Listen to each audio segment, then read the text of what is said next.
नमस्कार दोस्तों, welcome to multiverse x. आज के इस वीडियो में हम बैटमैन, आयरन मैन, एज़मर और डॉक्टर साइकोबॉस को आपस में कंपेयर करेंगे। चारों ही अपने अपने यूनिवर्स के इंटेलिजेंट बंदे हैं। और एक बार मैंने एक नया वीडियो बनाया था पोकेमॉन वर्सेस बेन 10 का। 3 वीडियो थे जहां मैंने फाइटिंग टाइप, वाटर टाइप और फायर टाइप एलियंस और पोकेमॉन्स को आपस में कंपेयर किया था। तो मैं अब electric type Pokemon versus electric type aliens के बारे में वीडियो बनाऊं कि नहीं बनाऊं, ऐसा मुझे अपने कमेंट सेशन में बताइए। और वीडियो शुरू करते हैं एक छोटे से इंट्रो के साथ। और एक बात दोस्तों, मेरे हेडफोन खराब हो गया, इसलिए मैं दूसरे वाले हेडफोन से वॉइस ओवर कर रहा हूँ, इसलिए इसमें वॉइस ओवर थोड़ा अच्छा नहीं है, इसलिए सॉरी। और एक बात दोस्तों, मैं जब भी अपने वीडियो में कोई क्लिप या फिर इंट्रो के लिए कोई साउंड यूज़ करता हूँ तो बार बार उसमें कॉपीराइट क्लेम आ जाता है। तो ऐसा क्यों होता है? बार बहुत सारे यूट्यूबर यूज़ करते हैं, मैं इसलिए नहीं कर पा रहा हूँ।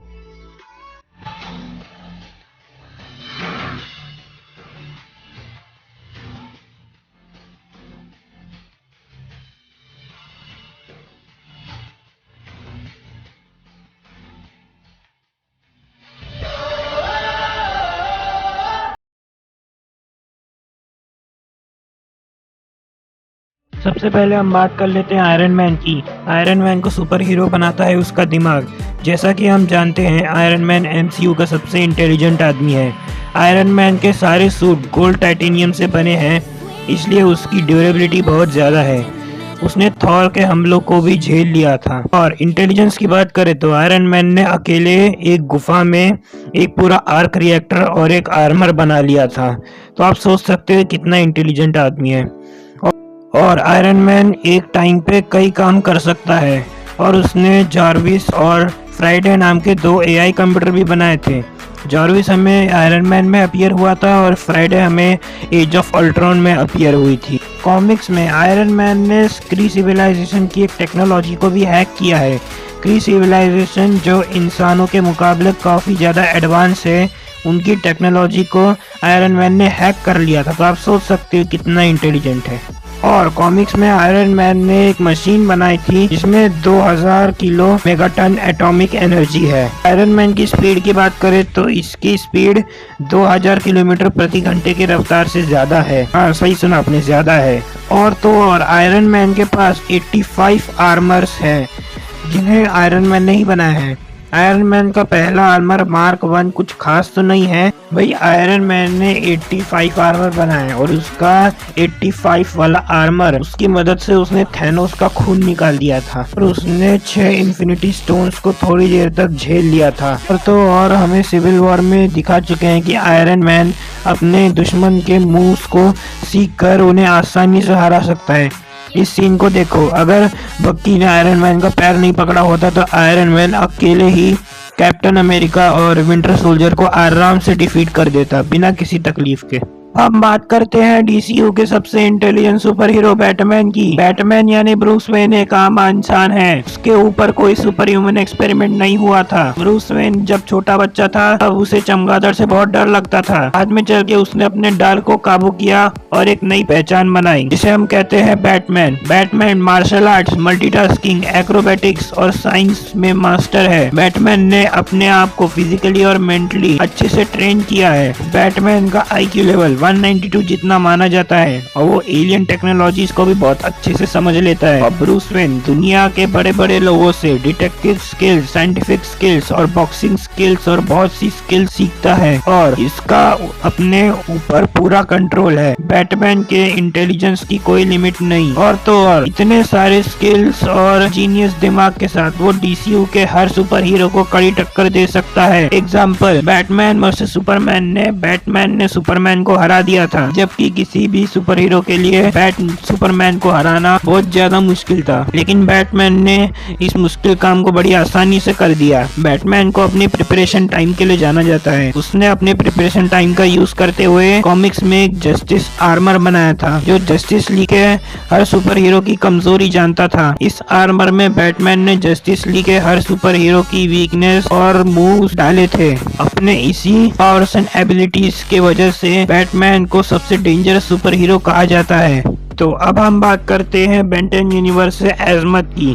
एजमत के पास enhanced intelligence, enhanced flexibility, enhanced jumping, sharp teeth, wall crawling, underwater breathing, ये इमेंस लाइफ स्पैन जैसी पावर्स एंड एबिलिटीज है। इसके अलावा एजमत के पास जीनियस लेवल इंटेलिजेंस है। अब एजमत 5 गैलेक्सीज का सबसे इंटेलिजेंट एलियन कहा जाता है, तो आप सोच सकते हैं कि वो कितना इंटेलिजेंट होगा। अब हम बात करते हैं डॉक्टर साइकोबोस की। इसके पास enhanced intelligence, enhanced strength, enhanced durability, enhanced dexterity, technokinesis, electrokinesis, electrical terrakinesis, force field generation, electric telepathy, mnemokinesis, quadrupedalism, भाई देखो स्क्रीन पे दिखा देता हूँ, पढ़ लेना, लॉन्ग टेंसर, वॉल रोलिंग और माइंड कंट्रोल जैसी पावर्स एंड एबिलिटीज हैं। जैसा कि इसने एक बार एक वे बैठ के माइंड को कंट्रोल किया था, एक क्या बहुत सारे वे बैठ के माइंड को कंट्रोल किया था। इसके अलावा भी साइकोबोस अगर अपनी बिजली का इस्तेमाल जमीन पे करेगा तो वो उड़ सकता है। वही डॉक्टर साइकोबोस ने ओमनिट्रिक्स के उस कच्चे ब्लूप्रिंट्स के मदद से एक पूरा नेमेट्रिक्स तैयार कर दिया था। तो आप सोच सकते हो कि ये कितना इंटेलिजेंट है। और इतना ही नहीं, इसने कुछ एक गाड़ी के मदद से बेन 10 और बेन 23 के ओमनिट्रिक्सेस को ठीक किया था। अब आप खुद अंदाज़ा लगा लो, जो आदमी लेवल 2 टेक्नोलॉजी से लेवल 20 को ठीक कर दे, वो बंदा कितना इंटेलिजेंट होगा। तो चलो अब इस मैच के रिजल्ट की बात करते हैं। ये सभी अपने अपने यूनिवर्स के सबसे इंटेलिजेंट बंदे हैं, या फिर यूँ कह लो अपने अपने यूनिवर्स के इंटेलिजेंट एलियंस और सुपर हीरोज हैं। तो चलो अब फाइनली रिजल्ट की बात करते हैं। इस मैच को मैंने टोटली 4 राउंड्स में डिवाइड किया है। तो पहला राउंड आता है इन्वेंशंस के बारे में। बैटमैन की सबसे बेस्ट इन्वेंशन है क्रिप्टोनाइट ग्रेनेड और जस्टिस आर्मर। मैंने जस्टिस आर्मर और क्रिप्टोनाइट ग्रेनेड को लिया है क्योंकि जस्टिस आर्मर के अंदर हर सुपर हीरो जो जस्टिस लीग में है उसे हराने की ताकत है, और क्रिप्टोनाइट ग्रेनेड की मदद से बैटमैन ने सुपरमैन को हरा दिया था। तो अब बात कर लेते हैं आयरन मैन की। आयरन मैन की बेस्ट इन्वेंशन है अल्ट्रॉन और arc reactor. Ultron iron man ने एक कंप्यूटरी दिमाग बनाया था, और आर्क रिएक्टर जिसकी मदद से उसके सभी आर्मर्स को पावर मिलता है। तो चलो अब हम बात करते हैं डॉक्टर साइकोबोस के इन्वेंशंस के बारे में। तो डॉक्टर साइकोबोस के इन्वेंशंस में आते हैं नेमेट्रिक्स और माइंड कंट्रोल जूस, जिसकी मदद से उसने कई लाखों वेबैट्स के माइंड को कंट्रोल किया था। और नेमेट्रिक्स ओमनिट्रिक्स की तरह है, लेकिन नेमेट्रिक्स में ओमनिट्रिक्स के कुछ एलियंस के कुदरती शिकारी हैं। अब चलो एजमत के इन्वेंशंस की बात करते हैं। वैसे तो मैंने इस पर एक सेपरेट वीडियो बनाया है, लेकिन मैं आपको बता देता हूँ कि एजमत के 2 इन्वेंशन जो इसमें आने चाहिए वो कौन कौन से हैं। एजमत की नंबर 1 इन्वेंशन में है ओमनिट्रिक्स, और सेकंड इन्वेंशन है एस्कलोन स्वॉर्ड। ओमनिट्रिक्स के बारे में तो कौन नहीं जानता, और एस्कलोन की मदद से पूरा प्लेनेट तबाह हो सकता है। तो दोस्तों फर्स्ट राउंड का विनर हो जाता है एजमत, क्योंकि एजमत की बेस्ट क्रिएशन है एस्कलोन और ओमनिट्रिक्स। एस्कलोन की मदद से तो पूरा प्लेनेट तबाह हो सकता है, तो ये 3 सुपर हीरो की इस खेत की मूली है। चलो अब हम बात कर लेते हैं सेकंड राउंड की। सेकंड राउंड है रैंडम काउंटर, जहां ये लोग ऑटोमेटिकली एक दूसरे के सामने आ गए और लड़ना शुरू कर दिया। तो सेकंड राउंड में एजमत के पास जो वेपन्स है लड़ने के लिए वो है उसका बायोसूट, और मुझे नहीं लगता कि एजमत इसके सहारे जीत पाएगा। तो चलो अब बात करते हैं बैटमैन की। बैटमैन के पास लड़ने के लिए उसकी गाड़ी है, और भी कई तरह के वेपन्स और इक्विपमेंट्स है जिनके सहारे वो इस मैच को जीत सकता है। कम से कम एजमत को तो हरा ही सकता है। अब बात करते हैं एमसीयू से आयरन मैन की।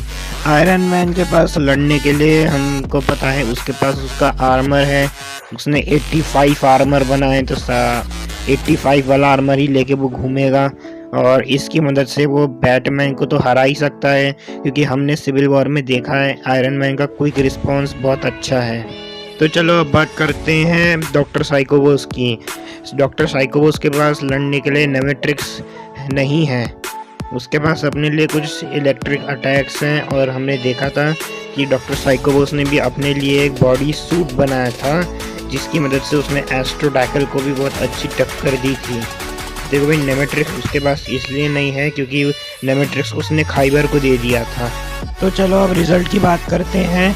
इस मैच को सीधे सीधे आयरन मैन जीत जाएगा, क्योंकि आयरन मैन का मार्क 85 की मदद से उसने थैनोस का खून निकाल दिया था और ये सभी एलियंस तो कुछ भी नहीं है मार्क 85 के आगे। तो चलो अब बात करते हैं तीसरे राउंड की। तीसरे राउंड में मैंने रखा है प्रिपरेशन टाइम, यानी सबको लड़ने के लिए प्रिपरेशन टाइम दिया जाएगा। अब 90% ऑडियंस जानती है कि इस फाइट का विनर कौन होगा, तो इसलिए मैं डायरेक्ट बता देता हूँ, इस फाइट का विनर होगा बैटमैन। अब ऐसा इसलिए क्योंकि DCU के अंदर बैटमैन अपने प्रिपरेशन टाइम के लिए ही जाना जाता है, तो इसीलिए हम कह सकते हैं कि बैटमैन इस फाइट का विनर होगा। तो चलो अब बात करते हैं फोर्थ राउंड की। फोर्थ राउंड में ये लोग बिना किसी वेपन या इक्विपमेंट के एक दूसरे के साथ फाइट करेंगे। तो अब हम सबको पता है कि बिना किसी इक्विपमेंट या वेपन के एज़मथ अपने छोटे साइज की वजह से हार जाएगा। आयरन मैन और Batman hand to hand combat में बहुत अच्छी तरीके से स्किल्ड है, इसलिए वो दोनों एक दूसरे पे भारी पड़ेंगे। लेकिन अगर इन दोनों पे कोई भारी पड़ेगा तो वो होगा डॉक्टर साइकोबॉस। तो अब क्योंकि डॉक्टर साइकोबॉस के इलेक्ट्रिक अटैक्स उसके बॉडी से निकलते हैं, इसीलिए इस फाइट को डॉक्टर साइकोबॉस ही जीतेगा। क्योंकि अब सबका पॉइंट एक जैसा हो गया है, ये फाइट ड्रॉ होती है। देखो भाई, मेरे हिसाब से तो मैच ड्रॉ हो गई, लेकिन आप कमेंट सेक्शन में अपना ओपिनियन बताइए कि इन चारों में से कौन ज़्यादा स्मार्टेस्ट एलियन या सुपर हीरो है। ये मेरा अब तक का सबसे लंबा वीडियो रहा है, तो इस वीडियो को लाइक कर देना, अपने दोस्तों के साथ शेयर कर देना और चैनल को सब्सक्राइब करना बिल्कुल मत भूलना। मिलते हैं नेक्स्ट ऑसम वीडियो में, तब तक के लिए जय हिंद, जय भारत, वंदे मातरम।